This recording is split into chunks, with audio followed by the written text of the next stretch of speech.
You can spend years and years sharing the same space with someone, seeing them so regularly, you feel like you know them. When Chilu suggested we sit with a broadcaster, TV content creator, and storyteller from the warm heart of Africa, I imagined I'd meet a stranger from Malawi. Colombo doesn't describe himself by what he does, but rather by who he is to others. Only after our first real conversation in years did I finally get to know Mr. Kalumbu Kapisa. Are you ready, Zem? Okay, 1 second. One. Your second is up. Now I'm playing. Let me know when you're ready. And action. Sorry, my bad. Welcome back to Key Africans Unlocked. We are back in full effect. Yeah. Outside on a beautiful winter's day, having a good time like we always do, with another incredible guest on our pod this week. And I have to tell you, Chilu, when you suggested this guest, it felt like I didn't know who he was. Really? It took a while to register who he was. When I realized who he was, I was like, Kalumbu, my brother, Colombo. What are you talking about? Me and this man have been brothers in the game for years. I mean, when the game was founded, we were together in the trenches. Wow. Yeah. That's how long we've known each other. It's really, it's a pleasure to think you're going to stumble upon a stranger only to meet family. Wow. You know what I mean? Yeah. Listen to those rhymes. No rhymes, just facts. Although my rhymes are always facts, but it's good to be back on Key Africans, and it's really good to have this incredible guest. But before I go into that, just how you been, bro? I've been good. Yeah? I've been good. You look good, man. Well, you look like you've washed and put on some Nivea on your face. Well, moisturizer. You know how it is. There was no water in my hood, but now it's back. So we can clean up. You're now washing for all the days you didn't wash. No, I mean, no, I'm good, man. The week's been great. Everything just positive. Yeah. Okay. You know the irony of being in an African country is that you get used to having rations of things like electricity, water, etc. But we always get caught by surprise. Like we're never ready for when these rations happen. You'd think by now we would know. Let me tell you, man. There was a water shortage about maybe 6 months ago, and I was looking for water because water was sold out in the shops, even the water containers. Yeah, like bottled water. Exactly. I had to phone shops, so I'd phone Pick and Pay in this area, Pick and Pay in that area, and then eventually I phoned a lady and she says, we've got 1 5-liter something, I'll put it on the side for you. Wow. That's how deep it was. That's how deep it is. And on radio, they were talking about people that were literally fighting over water. in the stores. Wow. Imagine, it's like Mad Max kind of stuff, That's where we are, bro. Yeah. That's where we are. Well, actually, where we really are as well is that we're at La Vie and Rose at the Kilani Country Club. It's a very beautiful venue. But we're also, like I said, here with a really dope guest. I consider him family. His name is Kalumbu. Kalumbu is I know him from being a documentarian in film. He does TV as well. He's been documenting as well, hip-hop in the game as well. He's been documenting culture as well. So he's very steeped in South African urban culture, film culture, and is an all-round dope dude. So welcome to Key Africans, Kalumbu. Thank you. It's nice to be here. It's really good to have you here, my G. Let's start with you just giving us a brief outline of or at least a description of how you describe yourself. It's always hard. I think most times when I speak about myself, people say, no, you sort of like short selling yourself, but then I never know how to sell myself. But with I was actually looking up to this YouTube video of Will Smith. Today. Then he said, the most important thing you can do in life is when you become resourceful to people.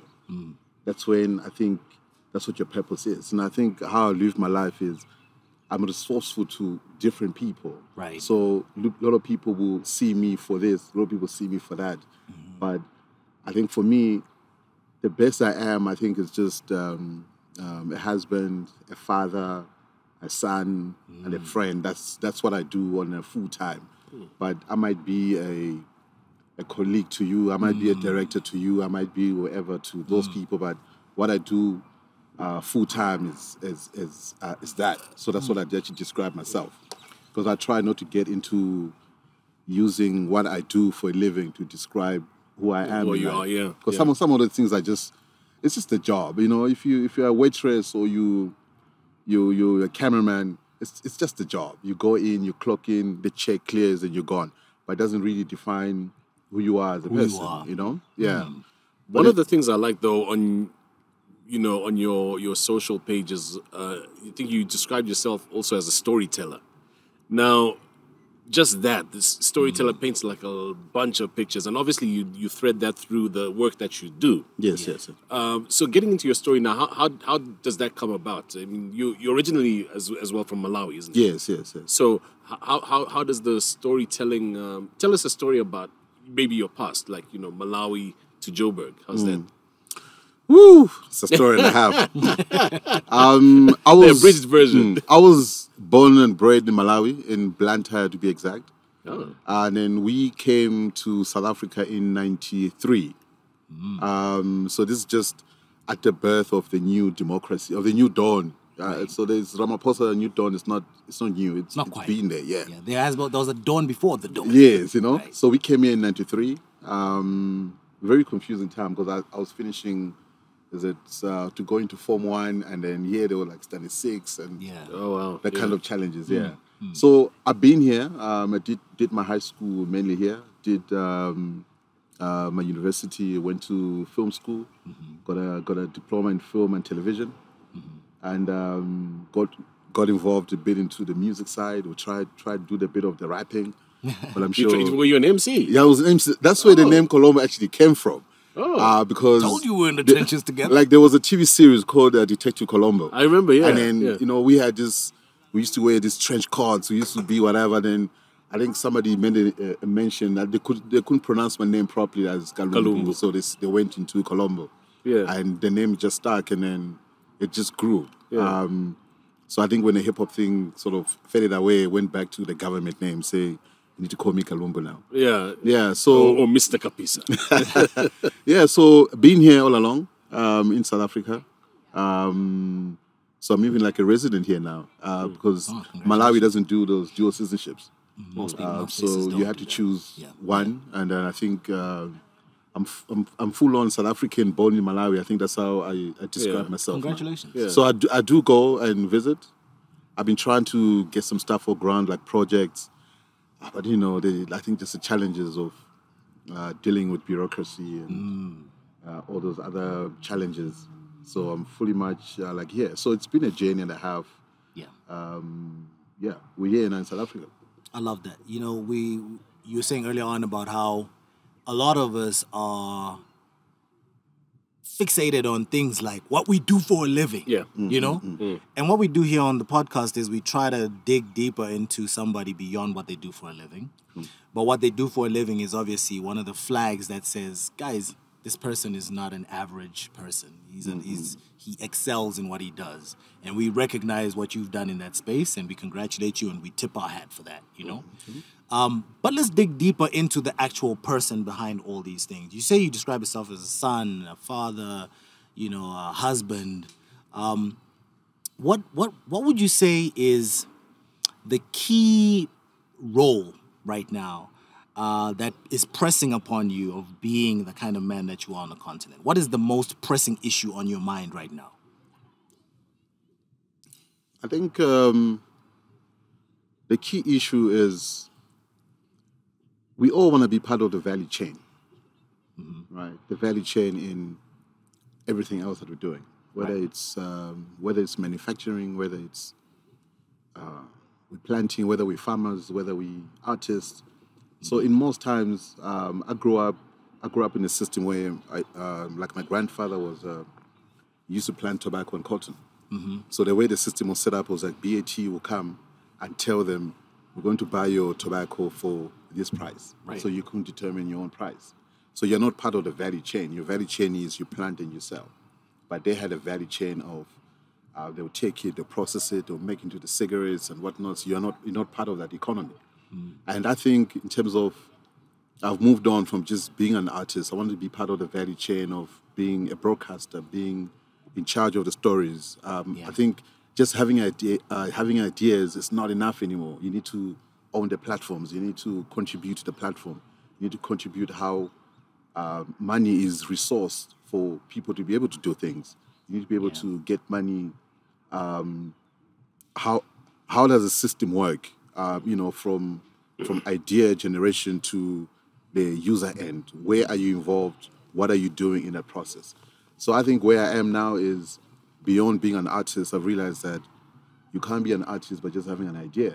You are an artist by being involved in the whole process of creation of the work that we're doing. So that's the stage that I'm actually involved in life. So I'm a broadcaster. We've tried to open a TV station in Malawi. We've got online platforms.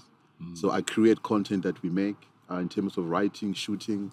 I've got a production company that we shoot content, we edit content, and we sell content. So I'm involved in the writing as well. So I think that's where I am in a bigger scheme of things, to be involved in the value chain of everything else that we do. Like that. What I like about what you're saying about understanding systems, it takes me back to something I read back in the day. I think it was Manu Dibango who said, he was speaking about things to do with the music industry. And he says, as Africans, when we start out making music, we do them as celebratory things for acknowledging maybe the birth of a child, or we do all these ceremonial type things, and music is threaded through all those things. But we haven't thought about how to monetize, and because that's not what initially we set out to do when we made the music initially. And so it's now a process of, as Africans, we at the back foot of learning how these systems work. And I mean, if you think about the Michael Jackson song, which the one where he uses a Manu Dibango hook. Yes, remember? Yes. Mama say, Mama sa, Mama Yes, kusa. because Manu Dibango's was Soul Makossa, isn't it? Oh, yeah. okay. So if Michael Jackson's making millions, whereas the inspiration for that is maybe not making millions, it's one of those things. So I like the fact that we are setting out to learn about these systems, because, for example, if you're a storyteller and you're making movies and you're doing all those things, Africa has like a rich oratory history. We are storytellers, but we don't make Hollywood money. So I think it is an important discussion to have. True, and part of the broader narrative of being in control of the value chain, as you say, or at least finding a place in the value chain where you benefit from it, is about true emancipation of a continent, the true freedom of people, the true empowerment of people. Because it's nice to see black faces in government. That's beautiful. It's good to turn on the TV and see local content. But when you have to keep going back to the same poverty, when you have to keep going back to the same B-grade, C-grade life, you wonder, where is the true empowerment here, And I don't think anyone is coming to save us in that regard. I think it's on us to decide we're going to start creating that wealth for ourselves. We're going to start owning these things and being ourselves. And that's what I liked about you. You mentioned Will Smith earlier on. Will Smith, especially his online platform, his online activity lately, he's no longer waiting for big budgets from Universal Records to commission him for a movie. I mean, he was starting to create his own movies, you know what I mean? But now he's decided, I'm going to own the internet, At least my piece of it, I'm going to own it. So he creates the narrative. He's storyboarding. He's the key figure in all that stuff. And the positive messages that he transmits are personal stories that him, Jada, Willow, Jade, and all of these guys are involved in. I mean, the one video I saw of his that he posted was his brother-in-law, who's running his company, having been groomed and indoctrinated to leadership within his own. Like, that kind of stuff Hollywood won't do for you. You got to do for you. I think that is a great example for us Africans to take. I want to ask you about the African narrative in terms of storytelling and portrayal on a global scale that you saw from a movie like Black Panther. Did you watch Black Panther? Yeah. What are your thoughts on Black Panther? That laugh tells me you have nice thoughts, you filmmaker. But you know what? Tell me about Black Panther. In like a lot of times, in a lot of our culture, when we're selling tea from Kenya to Europe and so on, it's always been an outward looking. They tell us, package this to suit us. Right. Right? Yeah. So even when we tell our stories, they say, we can't hear your languages. We don't want to read your languages. So do African stories in English so that we can understand. Yeah. So for the longest time, it's always been about them. Yeah. So we package what we're doing for outward looking. Yeah. But I think the tide is slowly changing, where we're doing inward narratives. I think the Nigerians are doing very well, where I think we now all know about the Nigerian cultures. If you want to get married, what happens when witchcraft happens, what's the process, because the stories are about them. They're telling themselves their own stories. And because of the interest of them as a people, they're able to export their culture. Yeah. You know, you have the Japanese and the Chinese, they were telling about themselves, you know, from all those ninja stories, the shoguns, Enter the Dragon with you know, Bruce Lee. the shoguns or whatever, it's about them. Right. So we are interested in the Chinese stories, because now we say we are meditating, now we are doing Tai Chi, but it's like nothing new, it's about them. Right. You know? It's still So I them. think we're moving to that stage now, because I'm seeing music is more indigenous African languages. If you look at your Wizkids, Davidos, they're doing more stuff in Igbo, they're doing more stuff in Yoruba. Yeah. You know, so it's about ourselves. So I think Africa is more looking at the inward of ourselves to say, who are we? Yeah. And because of the interests of the outside, who are the consumers, they're more interested in us. Yeah. You know. So coming to Black Panther, I mean, it's I think first we need to understand why it was created, and it needs to be like a commercially viable project. Yeah. It was a view of how, unfortunately, those who put money down dictates how the narrative goes, you know? Technically, I think it was a beautiful film. I think it's sort of like, it started a good conversation about what is Africa, and is Africa a concept or Africa is a real place?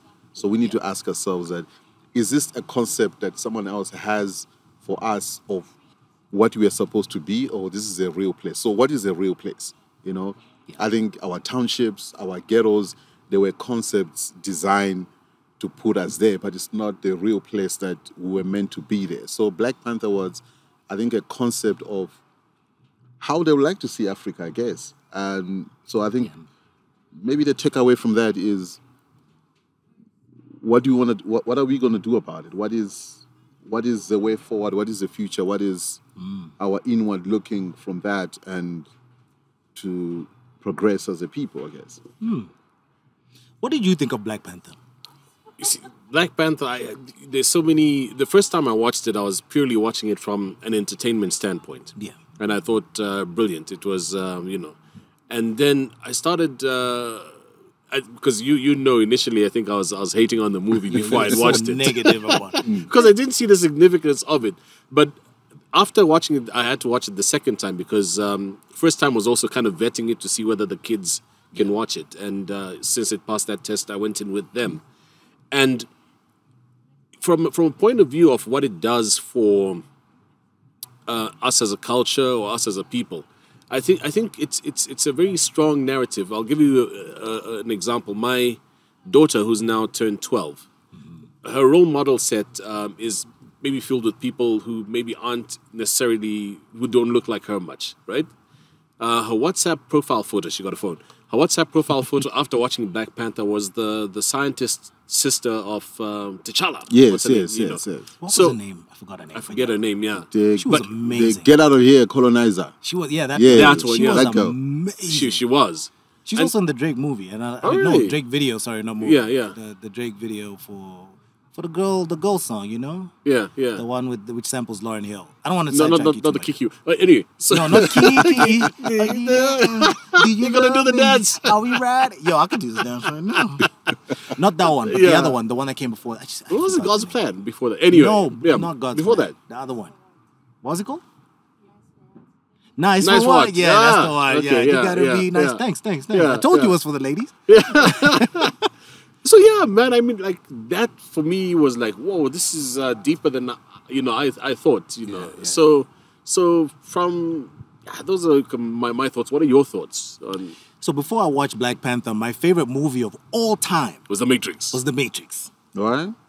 It was The Matrix because the symbolism there, the subtext, the inferences of you're living a reality that's not real because there's another reality outside of this reality that is bigger, more powerful. Those kind of narratives and the notion of the one and the one having to lean towards love, the one being found by Morpheus and Morpheus having led people who thought he was like all these subplots under subplot meanings under meanings. All the archetypal representations in that movie were amazing to me. My mind was blown. Now it's Black Panther. For the very same reason, I'm a Marvel Comics fan for days. I love all these superhero movies. I go to the movies for all of them, right? But what it did for me was take it beyond movies, beyond Hollywood, beyond acting. The storytelling became very literally. Go ahead. Yeah, how are you? Cool. The service here at La Vie and Rose is dope. They're coming to make sure we're good. We're good. So, I'm saying, so the storytelling, here's a continent that's never represented in movies as the home of the superhero like that. This is where the technology is ahead of everyone else. This is an isolated space where they become self-sufficient, not needy. These are communities of tribes that are recognizing that we are tribes, but we're also one grand tribe. There's so many subplots and sub-narratives within narratives, and it's so much rich content in there for me that easily, without even trying, that movie is my favorite movie of all time. Because there's layers upon layers yeah. to pick on, Shish, I want to watch it again. And I think, Dude, you and I need to have an actual Black Panther review. so Yeah. we can unwrap some of these things because they're very powerful. And I think just add on to that, because I went to school in Malawi in my first, but like my primary school, and all the teachers were black. And then when I moved here to South Africa, you went to the model C schools, like the government schools, and most of the teachers were white. And then I think later on, around 96, 97, they started introducing black teachers into the system, into the model C schools. So you could see how even some black people, just to adjust to having black teachers, it was like a problem because they are used to the face of teachers being white, like mathematics teachers were now black. Yeah. And I think it changed the face of education because you could have someone that looks like you and being your teacher, So somehow we always look down and being inferior to a black teacher and a black doctor. Yeah. So I think what Black Panther did was we've never had black superheroes because it's been Superman and Iron Man who can do like amazing stuff. Yeah. And I think it was important even for me, like going with my son, seeing that you could be black and be a superhero, You could be black and be a scientist. You could be black and be... So whatever I think it changed the perception. It's almost confirming their suspicions that you're okay. You can become whatever that you need to become. You can become a doctor. You can become a scientist. You don't have to be less off. Yeah. So I think it just confirms the suspicions of that. I agree, totally. And I mean, look, I knew of black superheroes, quote unquote, like the Brown Hornet, for example. Oh, yeah. Remember the Brown Hornet? For those that don't know, the Brown Hornet was a superhero character developed by Bill Cosby for Fat Albert and the Cosby Kids, which was a cartoon that Bill Cosby pretty much did all the voices on there. And developed these sort of archetypal black community individuals. And one of them was the Brown Hornet that they would all run home to watch on TV. Yeah, with his yellow suit. Correct. So before Black Panther, I already had that in my psyche. I also had Blade, for example. Wesley Snipes played Blade. Blade was like a vampire slayer who was also part vampire because he was a day walker, right? He could go into the sun and not die. He was black, you know? And there was another one... I can't remember who he was. Another superhero who was also black, but I forget. But all these superheroes that were black for me, unlike the Black Panther, they didn't call upon black culture as their context. You know what I mean? Except maybe the Brown Hornet, but the Brown Hornet was in a black show with black kids, and it was just like.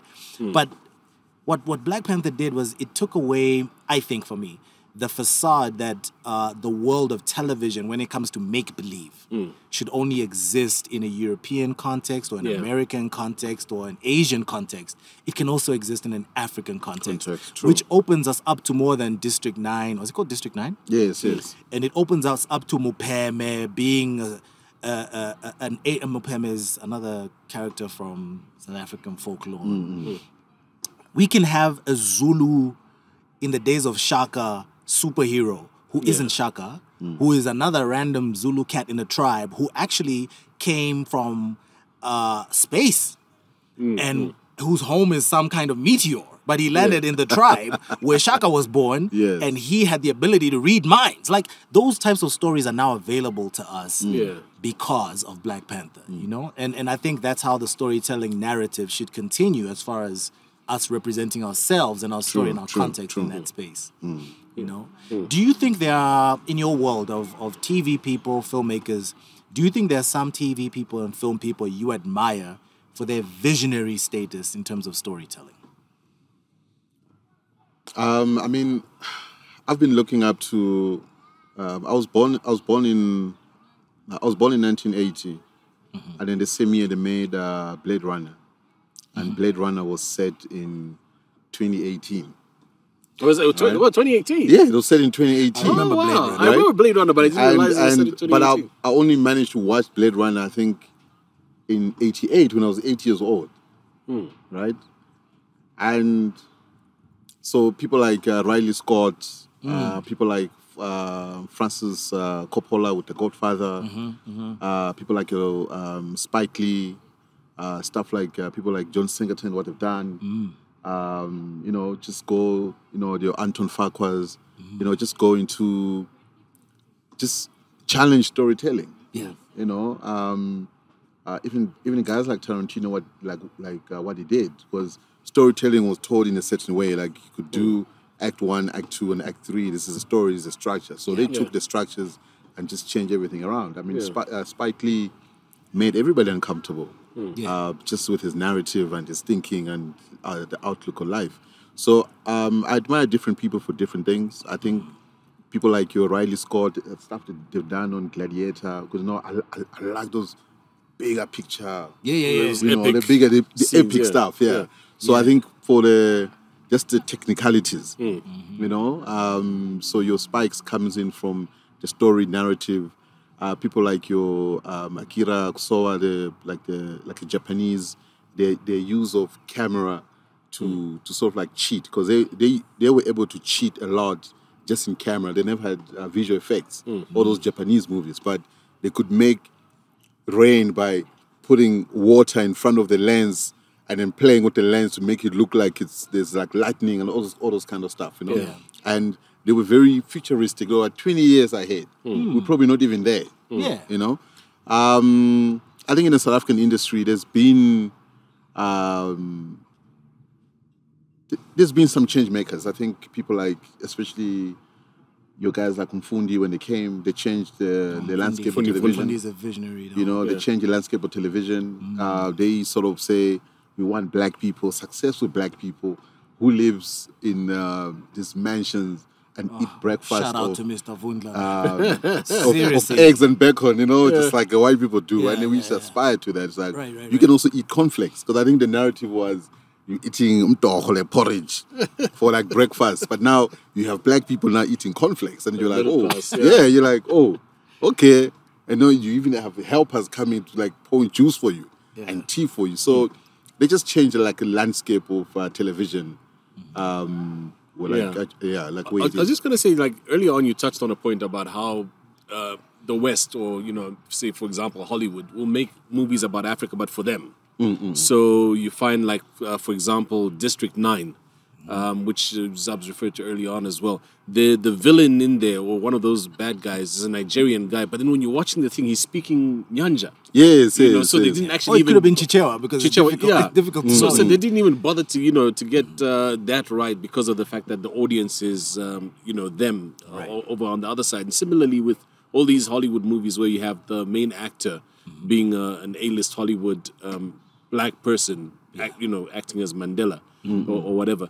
So at the moment, I mean, I was told that Netflix, I mean, I don't know how true this is looking for content which is steeped in Africa, but has universal undertones or can catch a universal audience, like global themes and things of that sort. And I'm wondering, like, when you think about stories that conceptually could capture an audience outside, but it's a production entirely from Africa that can have a similar impact as you know, big Hollywood movies or TV series or whatever. What kind of stories do you think we need to be looking at? I mean, there's a series called Narcos. Yeah, right? Yeah. So Netflix was saying it was the first time they actually took the risk of going 100% South American, where they actually speak Spanish all the way, you know? And then for them it was a gamble because I don't know why, but when it comes to television and film, even here in Africa, you find that West Africans, they don't watch things from the South. They want to watch their own things because they're not interested in. And then you find that Americans will not watch anything if there's no Americans in it, because if it doesn't involve them, they're actually not interested. So it becomes harder for us to sell our content to the Americans. That's why you find that Mandela, they had to cast Idris to get into the American market. Right. Because if you had to cast Tony Khoroke or whatever, no one would be interested to say, who is that? You know? So it's a money situation. Money game, yeah. It's a money game, it's a money situation. Because if you look at Mnet, for example, if you look at the whole DSTV, for example, they get money on subscription. So their subscribers tell them what they would like to see. So when they commission your story, they tell you what you should make. What the parameters are. Yeah, so they're like the witchcraft stuff, they're like the ghetto stuff, they're like all that stuff, you know, people drinking and beating out people. They like all that stuff. So you can come, so they say to you, you can't think outside of this world. Be here. Yeah. Because they're paying you the bills. So it's different to the American or the Netflix market where you can find your own money, create the content that you want, and go and sell your own content. Yeah. But unfortunately, because money, you know, the cash flow doesn't flow that smooth. No. So it's kind of limits what kind of stories that we would like to tell. You know, so then we're looking for our cultural custodians. You know, we need to have people that have made it in business, people that have, you know, excelled your Motepes of the world, where they say we want to preserve the Tswana heritage and culture. Yeah. I'm putting together like 100 million for you to preserve my culture. Yeah. So that's the only way we'll be able to advance as a people, because with the Americans, with the Nigerians, they put money to say, let's preserve the Indian culture. Even the Afrikaners here, they put money to say, we need to make sure that we make Afrikaans films to teach people about the Afrikaans culture. Only we blacks, we don't do that. We don't have people that says, I'm putting together this money aside for preserving our culture. You know, so we end up doing commercial stuff, nothing about culture, nothing about preservation, or so to speak. You know, Yeah, all very valid points. Yeah, I love those points. I think it's almost like a two-problem thing. The one is obviously because we come from where we come from, with the influence that the West has had over generations, not just years, where they have introduced us to their way of telling stories, what it means to be a hero, what it means to be saved, what science fiction is. Like, all these formats and all these ideas came from elsewhere as far as the popular view of those things. We don't live in that context. So we need to almost redefine what it means for us to have superheroes. We need to redefine what it means for us to have leads in an action movie, you know? Because if we try and follow a format that exists now with the kind of people that we have, we're going to need Idris to play Mandela. No, That's just how it is, you know? By the time we get the kind of person who can play Mandela in South Africa, for example, he's going to either have to be like a Trevor Noah version of an actor. who's someone who has transcended the level of acting in Africa in general and spilled over into a global appeal, which is, I mean, you're asking for a lot.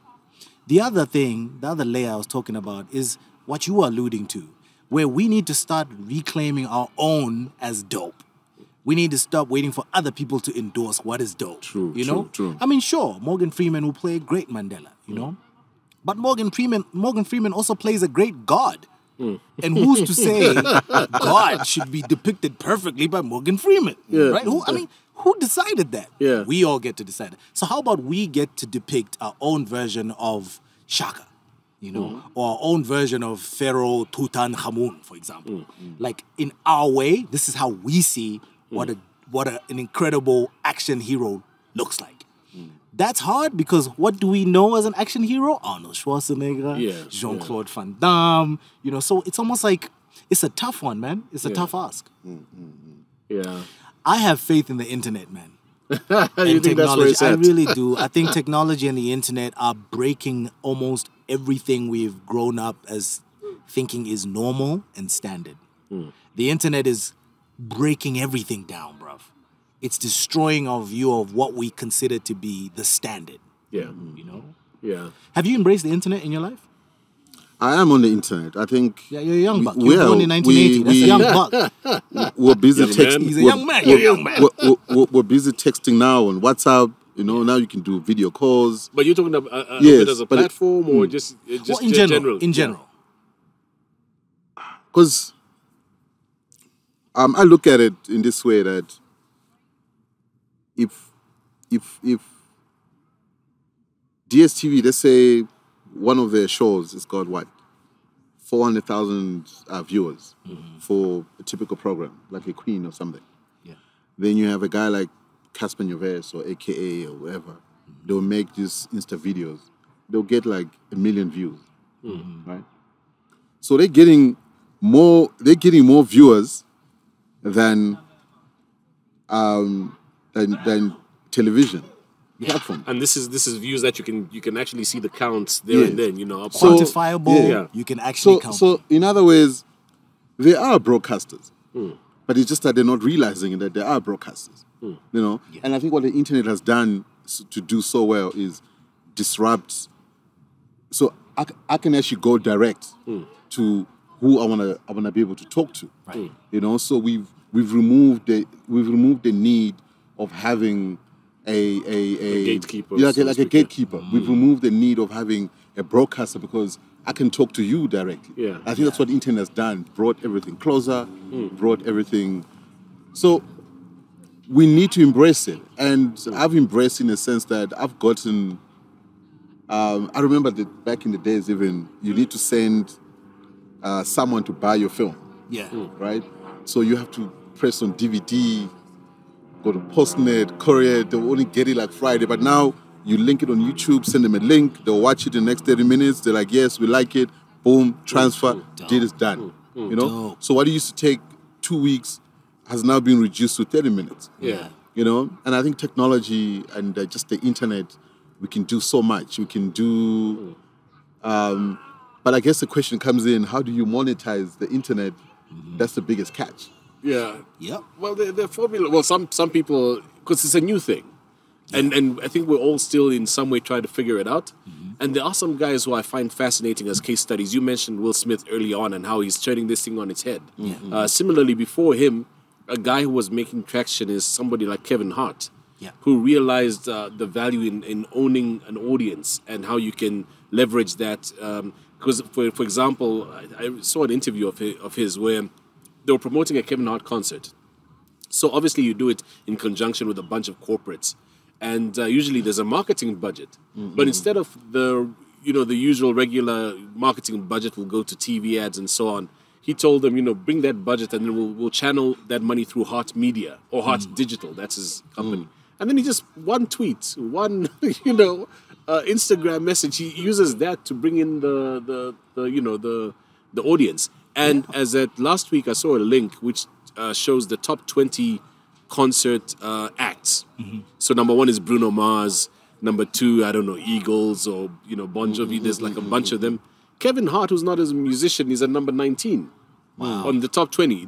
Jay-Z wasn't, and Beyonce are not on that list. Really? Yeah, unless I'll do a double take on the list. So I think there are ways in which you can look at a model that will then suit you. Yeah. And it's a relatively new thing that we all try to figure out, I suppose. Yeah, it's a disruptor, and what I love about it being a disruptor, it forces you to look at the model that was in place and see whether or not that model even made sense to begin with. Notice how it definitely doesn't make sense today, and then figure out a way forward. So, for example, I love the fact that you guys, Kalumbu, would pitch, get budgets, and then realize the dream. And then it turned to realize the dream, pitch, get budgets. And then it turned to realize the dream, put it out, and try and monetize, And because these things are shifting further and further away from the structures we've put in place to pretend like there's value in what we're doing, we have now come back to a system that actually acknowledges there's value in what we're doing. So, for example, where does the real money lie in content creation? It doesn't lie with the corporate. It lies with the people who are consuming the content, I think, at least. True. That's where the real currency is. So, of course, any system that is built around acting like the real value is elsewhere makes no sense. Even if the corporate space or the structural space is where traditionally the budgets have sat, the true value of what you're doing in your content is realized in the audience. It's in the spending. Whoever's spending, that's where the power is. Exactly. And the amount they spend, the regularity with which they spend, all depends on how much they value that content. So as a content creator, whether you're in film or music or sculpture, art, whatever, you need to understand that, especially if you want to make money and monetize your stuff, you need to understand that the real value of what you're doing comes from the people who appreciate it and the people who consume it, not the ones who are distributing it and helping you get from you to them. No. They're cool for what they do, but they're not. I don't think they're not going to be able to stay ahead of the technological revolution that's happening. True. So I'm excited by what that means for Africa once technology starts to proliferate across the continent, because it will give poor people in the worst conditions access to people who will appreciate whatever content those people have to share and reward them monetarily. Yeah. But the challenge is, how do we get there? So I'll tell you a story. The story is about. I love stories. Yes, that's story. By the way, I like that you're telling us the story. Yeah. Usually on this thing, he tells us the story. I'm so happy we have a story today. Tell us the Park story. So the Park story was, he made demos, lots of them. You pitch to radio stations, and the radio stations were like, "No man, you whack. You can't even rhyme, because hip hop was the whole East Coast thing, punchlines and rhymes and lyrics." So what Park did, he went to make mixtapes and then started distributing them for free to people in the hood. And the radio stations realized that people are playing his mixtapes and not listening to the radio. Wow. Right? So they're like, okay, if we play this guy, people will listen to him plus our radio. Yeah. So they invited him to say, "We like your music." So every time you're invited, what do? You can charge the price, because he's like, you called me. Right. Yeah. I don't need you. You called me to come here. Yeah. So if you call me here, here's my check. Exactly. And I think that's what internet has done, where nowadays when an artist releases a music video, they don't even go to broadcasters. No. They put it on the internet, and then it gets like 1 million views. So the broadcasters are actually calling the artists to say, "We like your music," or "We like your music video," and it's already branded. It's got Savannah, it's got Bentleys, whatever. It's like, well, take it as is, right? Because they've already been paid by whoever made the video possible. So you're right when you're saying, win the consumer. Whoever is running the platform we need to dance to your terms. Yeah. And I think that's what the internet has done. So it goes across the board with anything. If you win the audience over, whoever is running the platforms will always work out in your favor. Yeah. Indeed. So we're going back to the days of we need to own the streets. And what that does is it shifts the mindset from the traditional view of Africans putting their hand out and begging to having to force Africans to realize that it's on you, bro. It's on you. It's on you. Yeah. I want to change the entire conversation and shift it to something more personal. Right. What has been the most surprising thing about being a father for you? That's a good one. Time to learn. What have you been most surprised by ever since you became a dad? I think, just like I think, just personally, it took me into a space of like a reality check, right? Because I had a child very young. I was 21. I was in school then. Nice. But I think I had this. I say nice, not because Yeah. congratulations, but when you have a child young, you can grow up together. So I had these ideas of what life is and what life will become. Like, we'll go to Hollywood and do this and do that, right? Yeah. So now it puts you in check. It puts you into, because they're watching you, Yeah. right? And you can't slip up. And I think that's been the biggest thing for me is I try by all means to be that example of how they should live. So it forces me to check myself in everything I do. So Right. I'm more purposeful and I'm more calculative Yep. with the moves that I make. You know, I don't waste time with a lot of unnecessary things. I'm like, Chilu's like, let's go to News Cafe, we're gonna chill with the guys, whatever. And I was like, guy, you know. And so I'm at a point now where on a Friday night, I'm good. This is a different Chilu, though.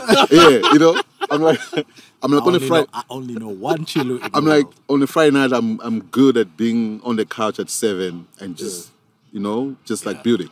So I think I've taken power. I've taken time to myself where I'm always watching the moves that I make. So every move needs to be calculated. Yeah. And I think I've actually grown through that. So since then until now, so you have to make sure that, your hustle must be real because month end is coming. Yep. And the school fees is coming. Yep. And then it's coming. So by the 10th, if you haven't sent an invoice, you start getting worried. It's You like get nervous. Yeah, like I'm not sending an invoice. You know what I mean?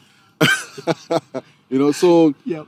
it does allow me just to grow and just be. Dope. Yeah, I think the only thing I can do is be able to provide a better environment, a better because they don't require a lot. They just make sure that we're good. That's it. Yeah. The lights are on. So I think my job is just to keep the lights on. That's all. In a Yeah. That's nutshell, all. my Yes, job is yes. to keep the lights on. I think that's my biggest job. So it's been. Was your dad around for most of your life when you grew up? No, not really. Is it? Because my dad, what's his name? He was a scholar, and then he was involved in politics. Okay. So This is during Kamuzu Banda. this is Kamuzu Banda time. So when he was in Malawi, he left. I think when I was 4, it was around 84. Then he was in the UK for some time, but we still stayed in Malawi. So when he went to do his master's degree because he was studying just to be there and to keep time. So he finished, I think, around 86 or so. So he never went back to Malawi. From the UK, he came to SA because Kamuzu didn't want him to come back. So we'll come and visit up and down. Then I think my mother decided that, around 93, let's go in and move in. So it was an interesting relationship, especially with him, because he was there, but he never understood the reasons of why certain things were actually happening. Because In your life. yeah, being a typical African father, because you must be an accountant or you must be in whatever. The idea is finish your school, get a job, look after your family. That's a recipe for. So now I think we're becoming more, we hang out with people like Zubz and we listen to hip hop. So we're like, but we can make careers. I mean, we're seeing guys on YFM or DJs. And they're driving nice cars and they got nice houses. So they're making a living out of art. So we're like, we can do that. We can be presenters, we can be camera guys and do that for a living. So he didn't understand the concept that, no, you get a job, you have a family, you become like that. You go to work and so on. So I think because of the different generations, just a school of thought. Yeah. I think, but my mother understood it more because I lived with her, so she knew the kind of characteristics that you had. that we had. So I think only now he's getting to it. I think when he sees my show on TV, he's like, oh, okay. Sees your name on the credits. Yes, like I'm able to pay my house because of the work that I do. I'm like, okay. I'm like, no, I'm traveling to Toronto to a film festival because I got a film there. So I think slowly he's like, oh, okay, I see you. You know, I see you. That's beautiful. But it took, I think, because the mindset was this. Yes. This is how you must live. Yeah. You know, so Shout out, man. But it's what you're saying, and I know we're wrapping up, about to go into rapid fire, but that's generally the story of our generation staying in Africa right now. We're not the first generation to do it, but with each success story, you kind of lift the veil of what seems mysterious, what seems like it's just kids trying to be naughty. When you can make a career out of it, it gives the next generation a better chance when they look and say, I can be, a director, I can be a voiceover artist, I can be, so we're in a Getting there. Yeah. getting there. Yeah. Well, shout out to both of you guys for changing the face of fatherhood. Shout out to you. being there for your children. Making sure that narrative is a different one going forward. Cool. Yo, bro, thank you so much for coming through. Yakhuluma, Yateta, Yabula. Wabula. Yeah. Yeah, no, shout out to them. I mean, yo, big up. Are you teaching your children how to speak Chichewa, however? It's Are difficult. you teaching your children how to speak any local No, language? but it's difficult though because their mother is Tswana. Yeah. Right? And I don't have anyone else in the house to speak because So there's limited need for limited language. opportunity. Language is not. No one teaches you. You hear it and it becomes familiar. Because that's how I grew up. I grew up around people that were speaking Chichewa, and I'm like, okay, son means Zua, and then you pick up stuff. But now, because I don't have anyone To I bounce speak it off. to, I only speak to when I speak to my parents, because both my parents are here, and my brothers and so on. Correct. So it's been a bit of a challenge, but then they speak Tswana more because the mother is Tswana, and I try to encourage them, say, okay, if you're not going to speak Chichewa, then speak more Tswana. At least you know how to speak an African language. You won't, because sometimes with their mother and then will speak English, and then they will hear more English. So it's been a challenge, I must say. I think I'm always fascinated by diaspora and Africans who are raising children all over the world being very, very concerned about those things. I'm like, listen, all you guys kids are going to have the same problem, which means it won't be a problem. They'll all be united. They'll all be united by the fact that they're Africans who can't speak any African language. I think it does. And they will draw a sense of identity No, but you that know is what? closer to the reality of who they are. But you know what? It does. It does more damage to them because I think it kills their self-esteem, because they'll go to, let's say we're doing some family stuff from the mother's side. We go to somewhere in Soweto, and then they speaking to him like in Tswana, and then he's just like standing there trying to make an OE respond. So you can hear, he understands. And then he wants to respond in English, and be like, in the middle of Soweto, and then you have this boy who's like responding in English. So now the perception they see you is like, you make yourself a cheese boy, you make think yourself better because, and he can't explain himself, right? So he just takes the insults in, or sometimes he's just afraid to speak because he's so scared of being judgmental. I mean, especially when you go to the hood now, like in Soweto, no one speaks English. So when you look at you and you're speaking English, you'll be like, yeah, and then. I mean, I had the same problem. Like in my early days, trying to hit up on South African girls. You come there, it's like, hey, we're like, how? And then we're not, and then we're not. So you're like, you're trying to make them in English. You're just like, There's zero time. Yeah. So so now you only make these ones, the ones that are high class, that have been to school and high fancy schools. Yeah, but the ones from the hood, they be like, nah. Forget about it, bro. Yeah, so they don't look at your personality, they look at the language that you're speaking. Yeah. So if you're not... Yeah. I know we're rapping, but I just want to say, I think at some point they will pursue, and that'll be the fun part when they understand and pursue on their own accord Africanness. I mean, like you, I don't think when you were a kid, you were wearing chitenge trousers. You know what I mean? You're falling in love with Africanness more as you grow. He was rocking Kalkanai. Yeah, look, Yeah, I think language is a big part of identity. There's no doubt about that. And as Africans, our language means so much more than just communication. True, so true, it's true. very important that we hand that on. But to try and spoon feed it in a very unnatural way, where they're not going to speak it at home, they're not going to speak it at school, they're not going to speak it anywhere. How can you honestly expect? So they are, like I agree with Chilu, they're going to grow up to identify themselves as needing to pick that language out. And they will learn it. Yeah, after Black Panther 3. Dude, if you wanted to speak, I don't know, Arabic right now, you pick up a book or get an audio book, and you learn that thing in a matter of months. Absolutely. They will do that quicker than us. And trust me, they're going to want to do it more and more as our identity becomes slightly more valuable. All right, we're going to get into rapid fire. Are you going to rapid fire and then You're explain? going to rapid fire. Oh, okay. Oh, okay, yeah. No, do both. What's Do rapid both. fire? Yeah, both. great question. I'm glad you asked. I thought you'd never ask. Rapid fire. By the way, thank you for coming through and sharing your story with us. I appreciate it. Rapid fire, we do this with every guest. We fire some questions at you real quick. Okay. It could be an option of A or B, or it could be a sentence to finish. And you just need to say whatever the first thing that comes to your mind is. That's what makes it rapid. Okay. Yeah. Fire, because we don't know what's going to be said. Okay. You might end up saying something touchy, bro. Touchy. Fire. And then they'll fire upon you on these Twitter spheres.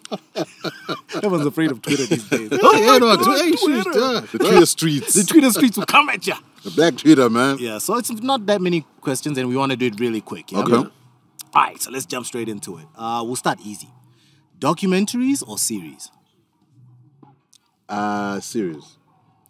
If you want to explain why, you can, as long as you explain very quick. If you don't want to explain, that's fine. We go on. Rapid fire. I think even with books, I'm more interested in fiction stories than this autobiographies and stuff. I hear Because you. I'm like, if you're gonna write a biography, tell me something I don't know. I hear you. But then I'd rather get fiction. I just love fiction. The idea that the mind can travel and expand. I agree with that, and I'm the same way. You're a Liverpool fan, right? You never walk alone. You never walk alone. Yes. Win the league next season or Champions League next season? I think league, Champions League, we might be contenders. Well, you're in the final. Yeah, but we like the journey is different. Yeah. So I think Champions League, we definitely there. So win the league is top. Win the league is top. Yeah. Okay. Cool. And your team is looking good. Looking well done good. for the We just transfer bought a new business. keeper now. Oh my God. Alisson. Yeah. I saw, We fire now. Fire. Fire. Online shopping or in-store shopping? In-store shopping. Why? I like to feel things. Yeah. Enough said. Judging by the albums that came out in 2018, Nas or Jay? Nas all the way. But I've been disappointed by Nas all the way. Okay, it's a bit unfair because Jay's was with Beyonce, so it's a bit unfair. Very poppy. Last one. I'm at my worst when I don't have options. When I don't have choices. Clever. Power, my brother. Nicely done. Yeah, Who would have thought you'd be a fun interview? You're usually behind cameras directing people. You're actually a dope interview, bro. Okay. And I've actually learned more about you now than I've known Wow, all really? Same these here, years, same bro. Wow. Same here. And we okay. bump into the oldest. I've learned more from you now than I have known all these years. Wow, okay. Shout You live and learn, you know? You live and learn. Chilu. Until next time, man. Until next So time. rapid fire, are you not doing on him? No, Tired of man. his answers. I have rapid fire with him behind the cameras, behind the scenes. His answers are always boring. No, I'm kidding. No. No, rapid fire is all about you, bro. Oh, okay. Thanks for coming to Key Africa, All right. brother. Thanks, Chilu. No, thanks. Fun as always. We're done. Indeed.